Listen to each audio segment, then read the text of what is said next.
Hey, good morning, Las Vegas. Thanks for joining us today on Realty Check, your local Las Vegas real estate news show. If you're watching us, please take a moment, like, comment, share, tell your friends, download us. If you follow us on whatever app you're listening to us at, you will be notified every Thursday when we have a new show. So today's show, we're going to be talking about some fun stuff that a lot of people love to hear about, and that's flipping.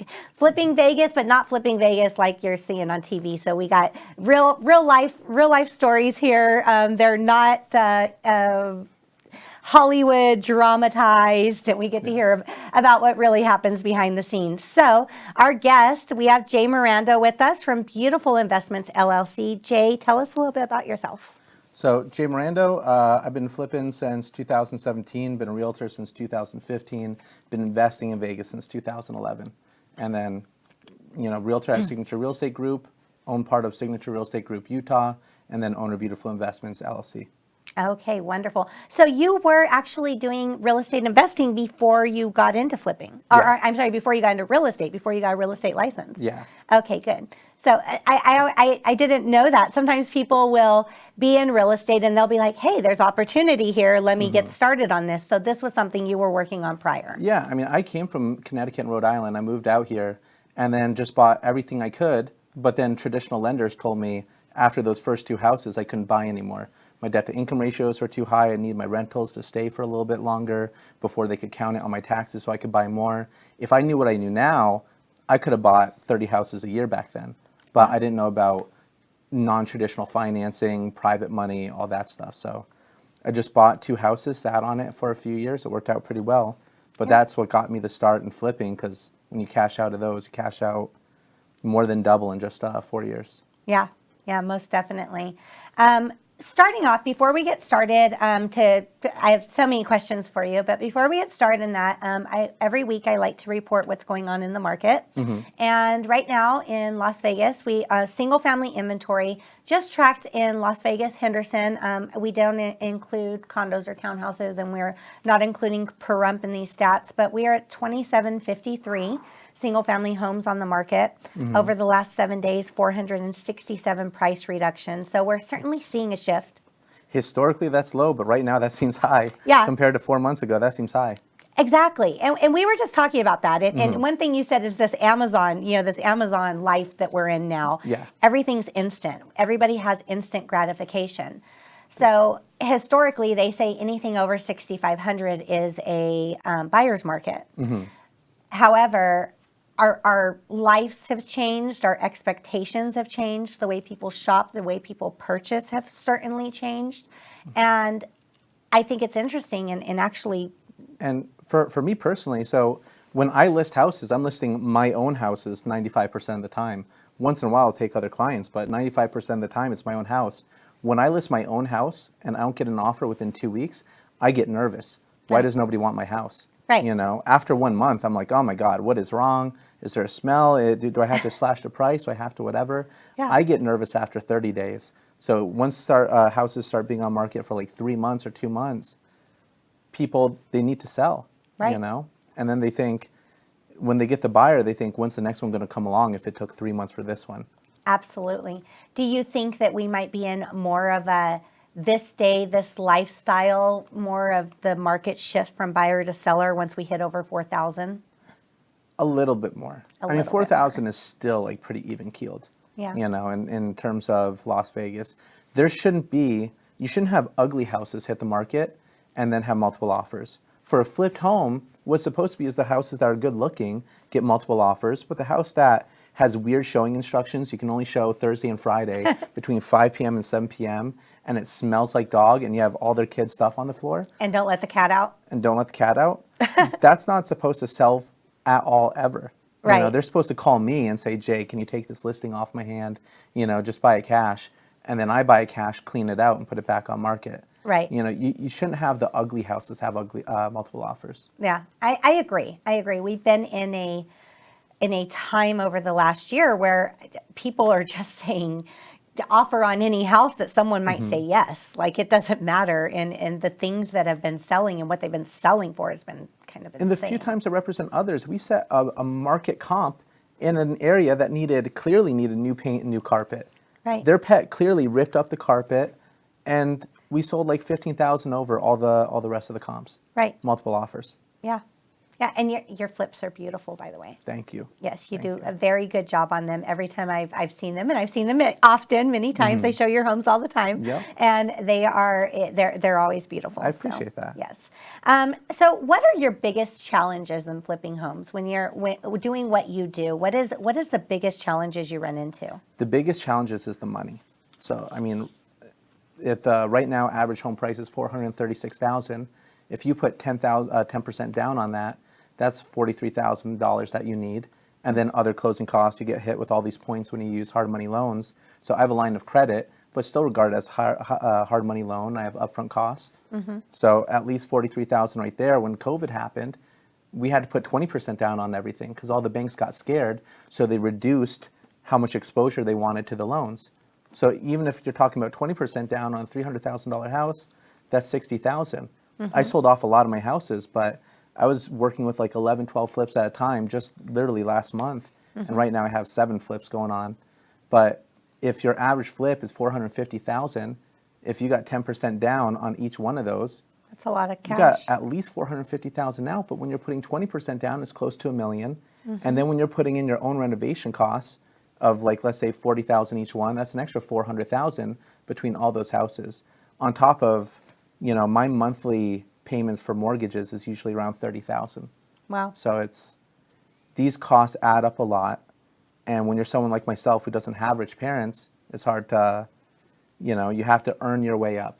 It's hard to grow. The money issue is the biggest constraint on how fast you can grow. Right. Right. Yeah, you have to. I mean, and definitely, it costs money. It costs money to renovate, and that's one thing that I think people don't really understand is they go and they're like, oh, it's they bought this house for this price and they probably put 10,000 into it and they're selling it at this higher price. I don't think a renovation can be done for 10,000. No, not nowadays. Yeah. My costs are so much higher, Yeah. especially in certain areas that are like triple more expensive. In some areas, like maybe paint, maybe like 20%, 15% more expensive. Yeah. But I mean, the cost of a renovation right now are so much more expensive. I can imagine. I mean, just supply the materials alone. Yeah. And labor. And when you take a look at, like, let's say last year, where you would have every house in the neighborhood is on market for $350,000, everything that sold is $310. You got a deal for $290 that will sell for $360. You called up a few of your friends. What are you in contract for? We're all in contract for $360. We appraised. We're going to close next week. You take that to the hard money lender. They say, hey, your valuation is $305,000. ARV after you put $30,000 into it. So we say the most you'll get it for is $305. So you need to put 20% down on that. Yeah. You just need to put so much money down. Yeah. That's a lot of cost. Yeah. Do you run into often where you think that, obviously when you buy the homes, I don't know if you do an inspection when you buy the homes or you just take Almost them as never. is. Do you run into or have you run into often where things that you weren't expecting came up and cost you a lot more? Yeah, on almost every flip. If it's before 1990 or 1980, then every flip there's something that costs me at least $3,000 more than what we expected. Yeah. I could see that happening a lot. I mean, just on doing homeowner renovations, at my own home, it's like we start a project and then once this gets going, it's like, who would have thought that would have happened? But it does. Yeah. There's something else. Once you open a wall or you do something, you run into another issue. Oh yeah. So what types of market from where you're at right now, what are you seeing with these changes in the market right now? Are you seeing like a slowdown at all, or? From all the houses that I've listed, I got 2 more flips coming out. One should be later this week and one should be 2 weeks from now. So the last flip that I put on market was 3 weeks ago. But as you know, inventory shot up maybe 20% since just 3 weeks ago. Absolutely, yeah. So we got 2 more hitting within the next 2 weeks. I'm interested to see what those will come in at. But where we were having 15, 20 offers, we only had like 3 offers in like 5 days. Right. Which we still sold over list. We still sold cash. Yeah. It was still easy. To be fair, but compared to what I'm used to, that's a major slowdown compared to what I'm used to. Right, yeah. And as far as these interest rates going to 6%, people who were qualified for 550 are now only qualified for 480. I'm still buying houses. I just want to spread out my buying just a little bit more. Absolutely. I can definitely take caution. You know, you don't want to overextend yourself because we're in a period where all of us are kind of watching to see what's going to happen right now.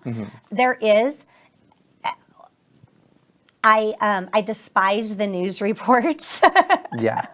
Because there's been times where we just talked a little bit again about last year, you know, in July through about the beginning of September, we had a little bit of slowdown period. News never reported it. No. And so no one was talking about it. The buyers didn't know about it. We all felt it, but it was just nothing. It wasn't common knowledge. But now, this time, the news is reporting the rates. The news is reporting everything. You're seeing article after article and post and everything, and they're panicking the public. Yes. And which is crazy. They're usually 2 months behind and 60% accurate. Yeah. At least the interest rates are something they can actually report on.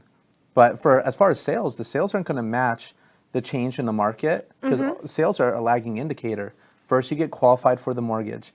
Then you go out shopping. It might take you a month to go out shopping. Then it's like 30, 45 days to close an escrow. So all the sales that you see for April's market stats were realistically February's market. Last month, the month before, exactly. They're not they're not an indicator. It takes a couple months for our closed sales to catch up.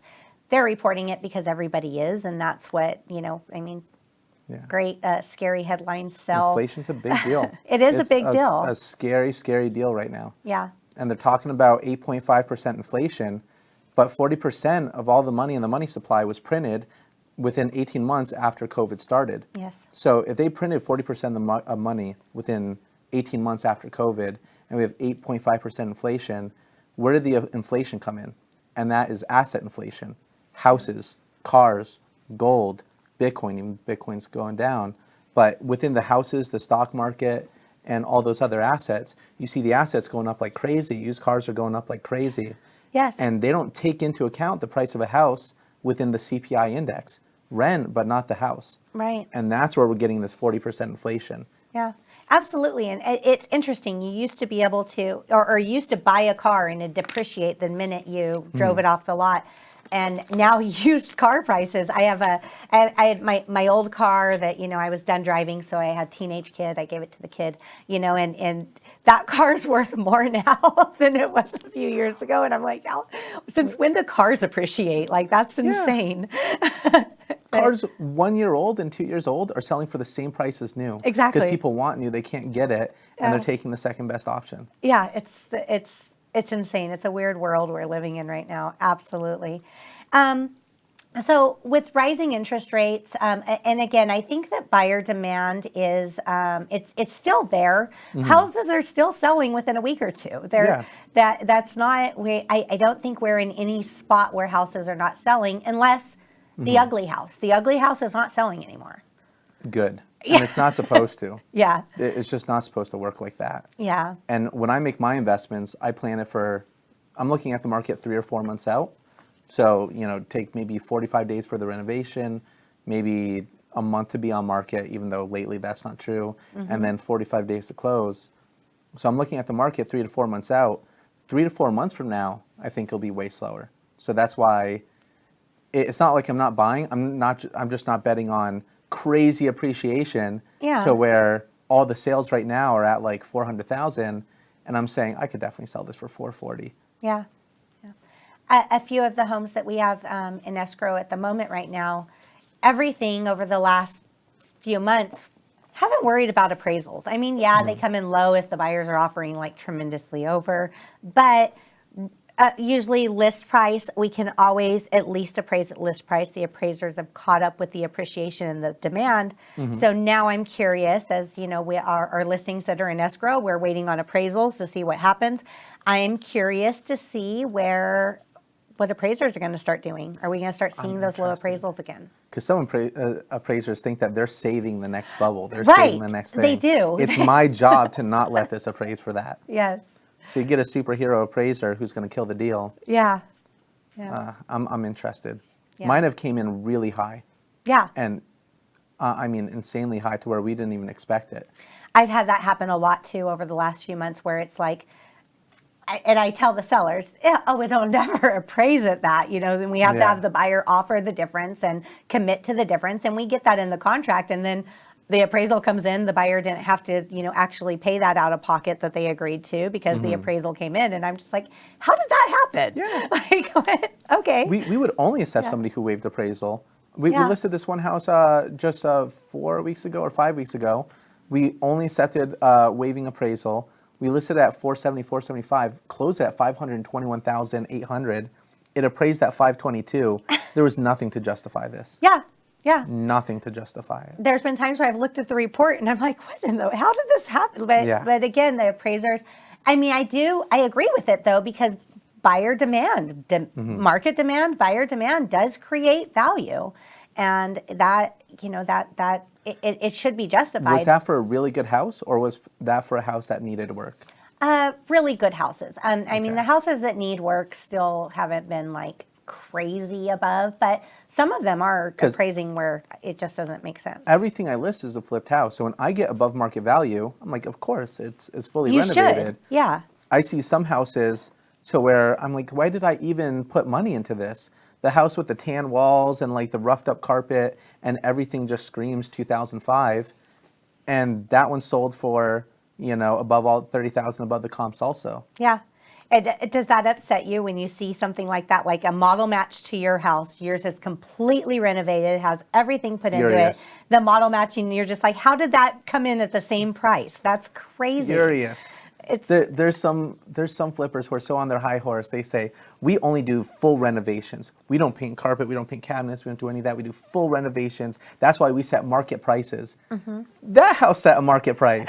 What are we talking about here? The ugly houses are setting market prices. Yeah. This makes no sense. And then there's the big companies. I don't want to like throw their names out there, but I know you know who they are, right? That buy these homes. They buy them cash. They do nothing and put them on the market. Like, I mean, if you're lucky, they throw in new carpet and you're like, what is this? Yeah. Like, it looks awful. They're getting it. Yeah. They're going to get crushed. As soon as there's any market churn, because everybody, when you're putting your own money up, you make wise decisions. Yeah. When everyone within their company is getting based not off the profit made, but on the deal. Yeah. The agent's getting paid on the deal, contractor on the deal, acquisitions on the deal, their project manager on a per deal basis. When everybody's getting paid based on how many deals you do and not the profit the company makes, they just say, yeah, buy it, buy it, buy it, buy it. Everything's worked out because we've had a stupid market. The median home price right now is $436,000. Last year's, the same month, was $336,000. Yeah. That's Insane. crazy. 100,000 in a year. 100,000 in a year. Yeah. So they're getting rewarded for their reckless investments. Right. And they they're gonna are. Get crushed. They are. I've seen some of these investments and what some of them have paid for these houses, and some of them are well, more than justified. And some other ones, you're just like, I always think that Vegas, because we're so much different than a lot of other cities, and a lot of these corporations are nationwide. They don't understand how Vegas subdivisions are so different from other subdivisions in Vegas. And I've seen some where they did, it looks like reckless investments. And I wonder how they made money. But of course, I am sure in the big grand scheme of things, they're making money. If they lose on one, they're still making it on the other. And I can usually make the same offers they do, but with an honest price. Their offers might be $400,000 minus this, minus this, minus this for repairs, minus that. Yeah. Where I might say $340,000, but we're the same thing. Just they're lying to you. I'm telling the truth. Yes. But I mean, right now it'll be worth $400,000 and they'll pay $390,000. I can't. Right. For right now, I can't touch it. Yeah. They need to get burnt, and then I'll beat their offers again. And they will. It happened with Zillow. They learned their lesson, so it'll happen with the others. In late 2018, they were buying everything, and then I couldn't compete with the iBuyers. And then 2019, they all lowered their metrics by a ton, because in 2019 things got a little bit slower. Yeah. And then I could beat them again. Right. Yeah. And again, what you're saying about misleading, I see that a lot on them. I always offer for clients and people I know to review over, if they're getting these cash offers, they think it's a good idea. Let me just look at the net sheets, look through everything. And I looked at one the other day that was $420 was their offer. Once you broke down everything, when all said and done, they were at like $370. So it's like, so dishonest. why at the top does it say 420? That's not the offer. People are so desensitized to it. This is a debate between us and wholesalers, people who are acquisitions for these deals. They're like, well, you know what? Mess it. People are becoming so desensitized to this. We all think it's really dishonest marketing to say we're going to buy this at 420 minus this adjustment, minus that, and now it's 370. It's more honest just to say 370. Hey, it's a lower price, but we close quick. Right. Why are they getting away with this? But we're thinking about doing it ourselves. But I mean, we'd have to get in trouble. That's crazy. Yeah. Again, Crazy. it's big corporation versus the little guy, right? Yeah. And if you do that, everyone's gonna be all I'm over going to go you. to the real estate board, but they have more lawyers than I do. Yeah. I can't afford 10 lawyers on my team. I Right. can afford one, but not 10. Right. You know? Yeah.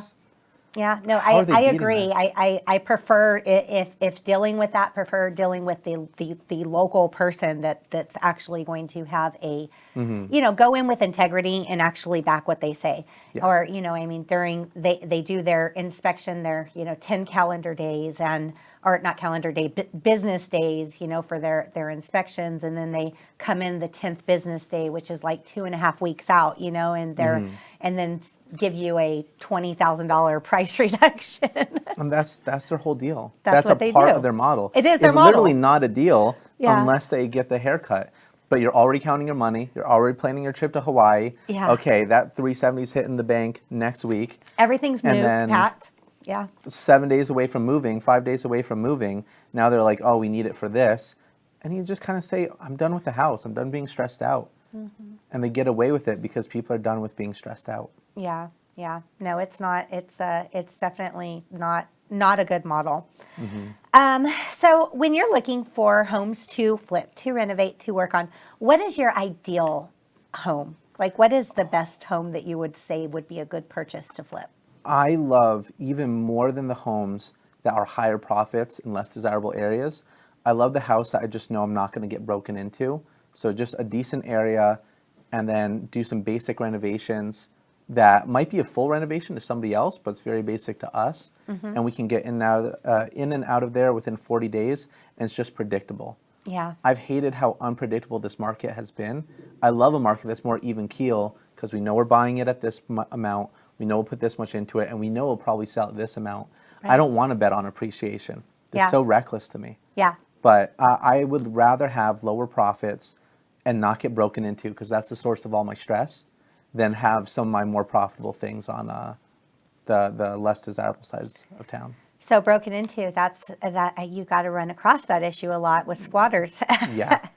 All the time. Yes, I've seen the squatters and flips often. Yeah. Yeah. We're probably going to put out another video about some of the squatting laws and no trespassing laws in Clark County Okay. compared to Las Vegas or Henderson. Okay. Because they can be on your property in Clark County. If you ask them to leave, you can't trespass them. You have to have the no trespassing NRS. I think it's like 207.900 or 209.700, something like that. Wow. You have to have it with the NRS code, or else you can't trespass them. Oh my goodness! Wow. And Yeah. they'll be sleeping in your backyard, doing meth, doing heroin, whatever. Yeah. And the cops come, they throw it away. The cops ask them to leave. As long as they don't fight, they're not arrested. Yeah, that's crazy. I know there was one time years ago.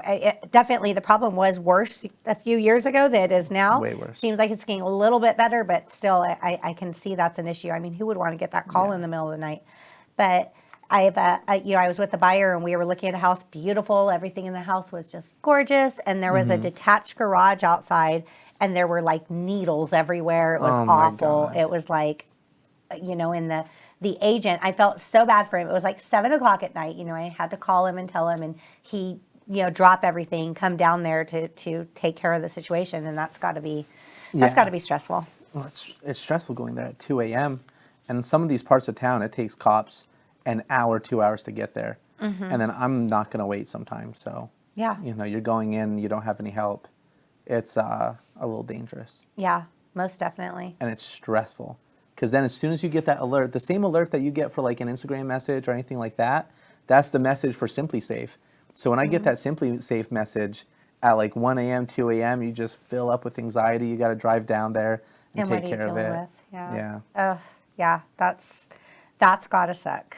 So yes, I can see that being definitely a challenge. And again, established neighborhoods, things like that. I'm sure that is very, very helpful. And at the end of the day, probably saves you money. Yeah.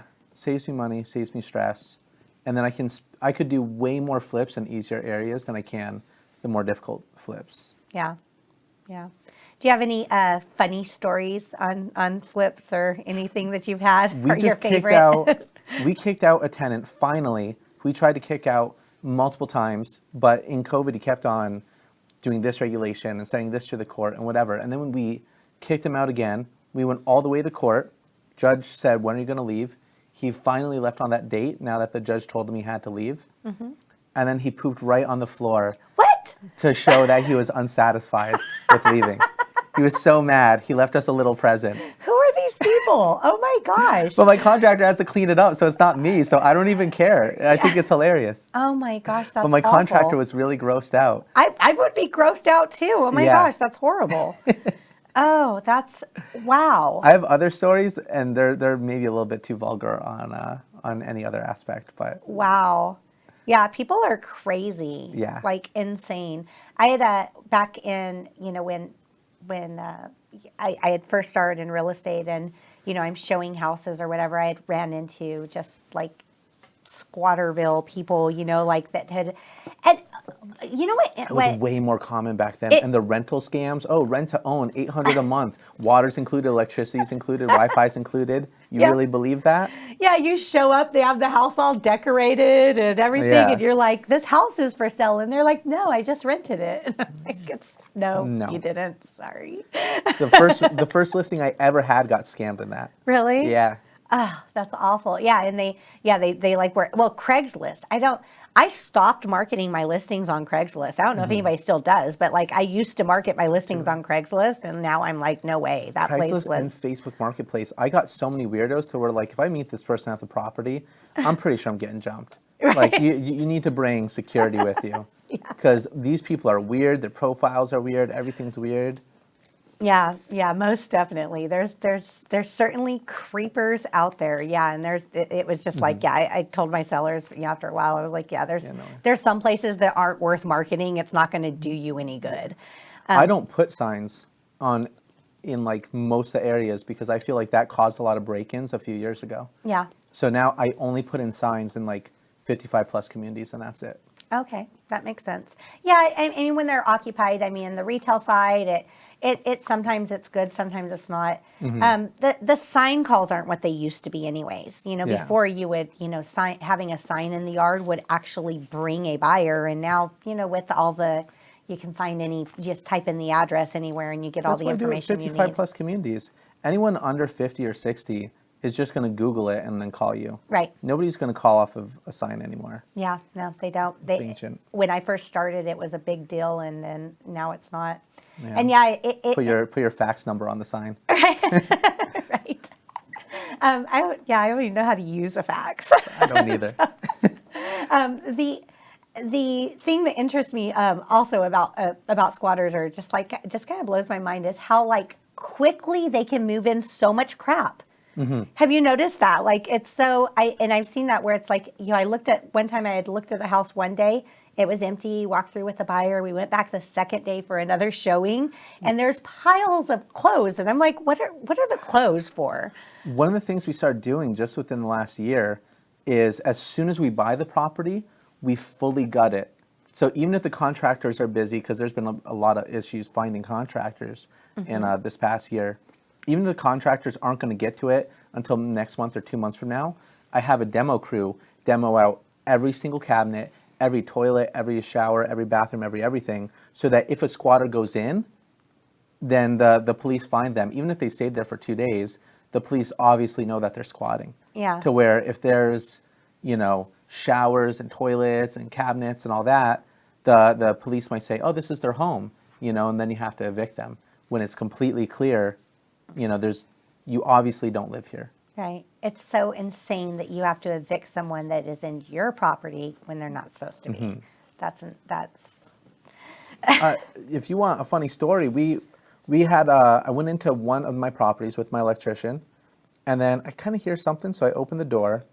I'm not going to talk about pulling a gun on them or anything, but we, we open the door. She's there, and what are you doing? Get out, all that. She's like, what do you mean I live here? I'm like, you don't live here. I own this. She's like, show me your paperwork. I'm like, you show me your paperwork. And then I'm talking to her a little bit later. I'm like, no, you can't live here. There's no toilets. There's no showers or no anything. She's like, yeah, this place is in bad shape.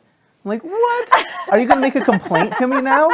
Are you going to make a complaint that it's not good enough for you? It's not. Yeah, this isn't really good. They should do something about this. Yeah. No. Yeah.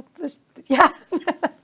She ended up getting trespassed, and I think she took some other person's dogs because they were in the house also, and then the dogs got taken by the animal control also. Oh my unfortunately. goodness. Yeah. People are crazy. Yeah. Yeah, I don't know. There's a lot of stuff going on in Vegas. What about the AC? In wrapping up, I had one more question that interesting to me is the AC issue. I went back a few years ago. I would constantly go to flips and renovations where these the AC condensers are missing. Are you running into that a lot? I don't think it's a big deal anymore. I had a lot stolen 2 years ago. Yeah. But I haven't had an AC unit stolen in about 2 years. Yeah. Something stopped. They slowed down, found something else to do. Yeah. Yeah. Cool. You would see those in like 2010, 12, 14, around that time. You would see the ones that are roof mounted on the top of the houses just tore apart. Those should be the safest because they're all the way up there. I know. Some like really, old neighborhoods and things like that, you would just see it like just gutted at the top of someone's house. It's like someone actually was up there taking this thing apart and no one did anything. We've put cages on it. Yeah. And then 2 days later, we come back to the property, and then the cage is completely ripped off, and they just stole it anyways. That's insane. Yeah. That's insane. But yeah, definitely risk. Those are things that people don't think about when they're doing this, and it's it's part of the cost. I'm sure it's part of your flip cost is all the risk that you have and the things that could go wrong. That's going to cost you extra money. You got to work that into the price and the analysis. It's scary, especially in certain neighborhoods. Something's going to happen. Yeah. But do you enjoy it? Is it fun? I do. Yeah. I love it. Yeah, that's good. That's good. And yes, you're. I see you all the time out there, so I know you're doing a lot. And thank you. You're young, so that's great. Yeah. I mean, it's definitely you.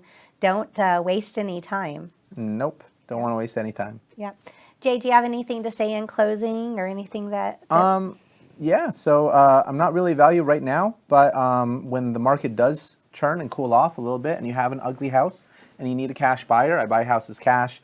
No inspection, the price is honest. I'm not going to put all these, I'm not going to whittle you down on the price, and I don't try to negotiate realtors' commission. So any realtor who brings me a deal, represent me, take the commission yourself. All I care about is the house. I don't care about my own stats or anything like that. So send me your deals.